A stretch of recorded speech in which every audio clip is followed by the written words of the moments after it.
Paradise Killer is another bold entry in the 3D versus 2D debate. PC Gamer praised it to the skies, so it must be good, right? Right? Wrong. But I am getting ahead of myself. Paradise Killer is a first-person adventure detective game. The setting is a bit confusing, and I don't think I understand all of it myself. But on a high level, there are a bunch of people worshipping some old crazy alien gods. These gods actually exist, and the followers are immortal and live in a pocket dimension with magical powers. To worship these gods, they build gigantic islands which they fill with people that they kidnap from our dimension to be used as preying cattle. Sadly, demons are always invading these islands and screwing everything up, and every time this happens, they sacrifice all the preying cattle and then start all over again on a new island. And this has happened 24 times. It is a bit wacky, so I hope that you are still with me. You then play as the detective Lady Love Dice, who have been in exile due to getting bamboozled by a demon. When all the leaders of the cults are murdered, you are then let out, and it is up to you, of course, to figure out what is happening.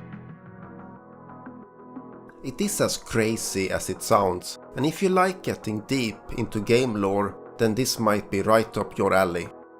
I found it a bit confusing, to be honest, and I would have preferred them to scale it down a bit into a more focused experience. This is a general problem that I have with this game, but I'm getting ahead of myself. To investigate, you are then let loose on a very big map. The map is quite big, and the game have an interesting art style, making the map stand out. It is still visually very bare bones, however, and it is not exactly a looker. Thankfully, the music is quite good, which is nice as you will do a lot of walking in this game.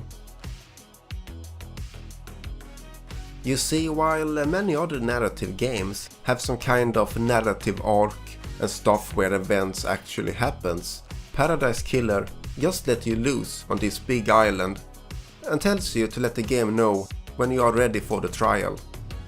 So everything is static, and you will need to explore this map looking for clues and talking to suspects.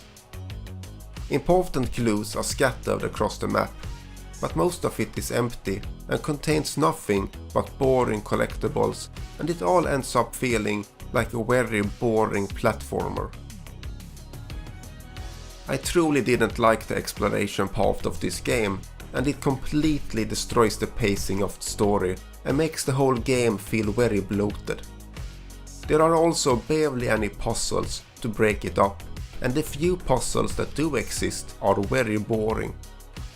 Fundamentally, I just do not want to spend my time running around aimlessly looking for the odd clue on a very big island.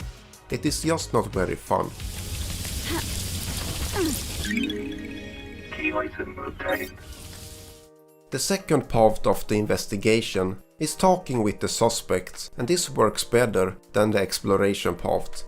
The characters are somewhat interesting, and the dialogue is sometimes okay, but it suffers from the checklist syndrome, where you talk to a character and have a long list of items you need to go through. There are some dialogue choices, but I never really felt that they mattered. Regarding the actual story itself, the setting is somewhat interesting, and the story do have some good elements in it, but it suffers from terrible pacing due to the exploration part and the endless walking. It is also held back by the fact that everything is static and that nothing happens during the investigation. It is a strange way to tell a story. There are no dramatic events, no escalation, no climax, or anything of that nature. You run around a static place, talking to statues, and then you are done, you have an underwhelming trial, and it is over. I don't think this is very impressive, and I would expect more from a story-focused game which I think this is. Perhaps this game is not for me, but I did not enjoy my time with it. I think it overstayed its welcome, and it would have benefited by being a shorter and smaller experience. Reduce the size of the island, remove the strange collectibles, and cut the game's length in half, and I think I would have liked it more. As it is now, I had to force myself to complete it, so of course I can't recommend it.